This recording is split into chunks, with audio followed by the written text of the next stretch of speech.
Hey everyone, and welcome. Today, we're diving into a topic that so many people think they know, but that has changed dramatically: marketing.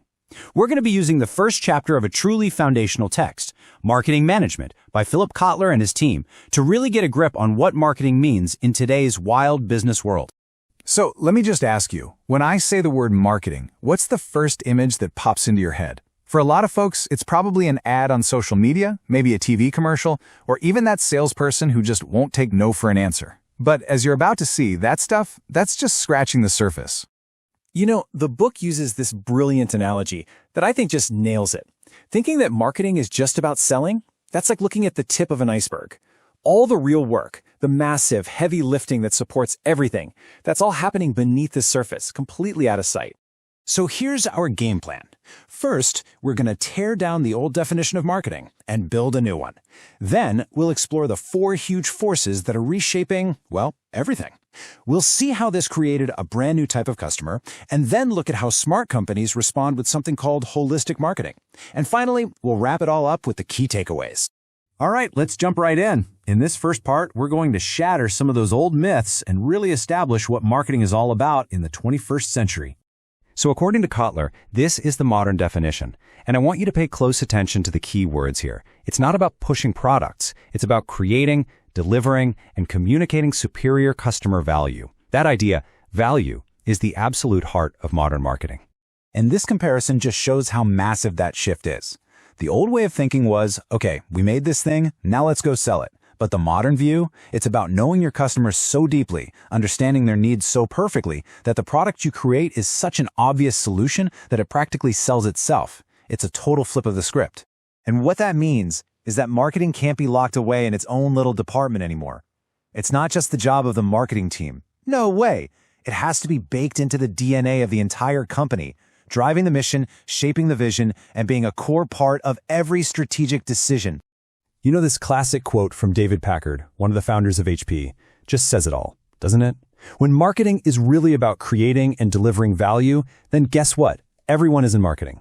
The engineer designing the product, the accountant setting the price, the customer service rep, they all play a crucial role.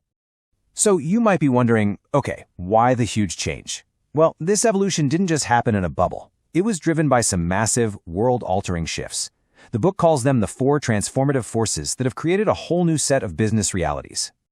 And these forces are, first, technology, especially the explosion of AI. Second, globalization, which has made the world smaller and more connected than ever. Third, a growing awareness of our physical environment. And finally, a huge demand for social responsibility from the companies we do business with.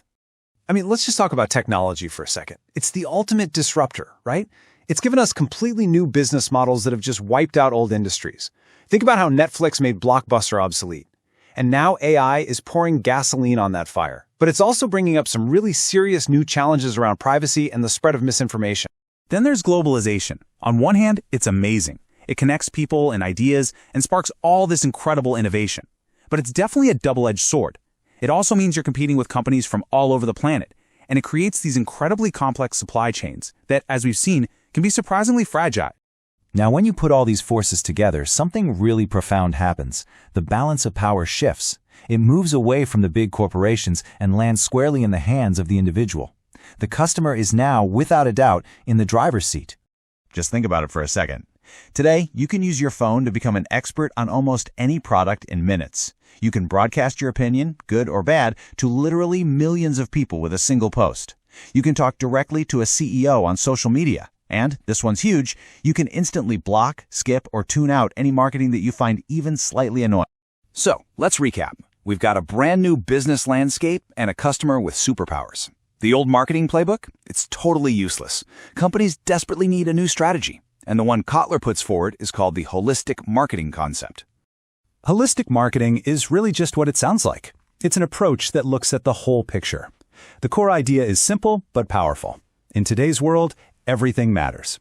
It's not enough to have a great product or a clever ad. You need a great everything. And this strategy is built on 4 key pillars. First, relationship marketing. That's all about building solid, long-term connections with your customers, your employees, your partners, everyone. Then there's integrated marketing, making sure that every single message from a tweet to a TV ad tells the same consistent story. Third is internal marketing, hiring great people and training them to put the customer first. And finally, performance marketing, which means you have to measure what works, not just in dollars and cents, but in things like brand loyalty and customer satisfaction. The book gives a perfect example of this with Nike. I mean, think about it. Nike's real focus is on the brand, its connection with athletes and customers. They own that relationship. But they own almost no factories. They outsource all the manufacturing to partners who are experts at it. That's a powerful and holistic network in action. So at the end of the day, a holistic approach means you understand that every single thing the company does is a form of marketing. The design of your box, the layout of your website, the tone of your customer service emails, how fast you ship an order. Every single touch point has an impact and sends a message to the customer. Okay, we have covered a ton of ground here. We've redefined marketing and looked at the forces that are changing the world. So let's boil this all down into the most important takeaways that you can apply to any business. First, and honestly, if you only remember one thing from this whole explainer, please make it this. Marketing is not the art of getting rid of stuff you made. It is the art and science of creating genuine, superior value for your customer. Full stop. Second takeaway, there is absolutely no room for complacency. These new realities are ruthless. The book mentions companies like Blockbuster, Yahoo, and Borders. They were giants, but they failed to adapt, and they were just wiped off the map by nimble newcomers like Netflix, Google, and Amazon. You either adapt or you disappear.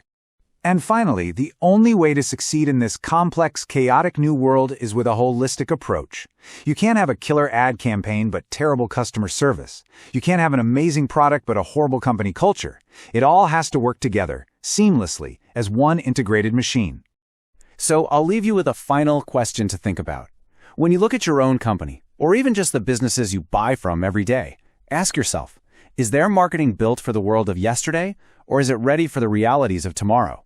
Because the answer to that question will likely determine who wins and who gets left behind.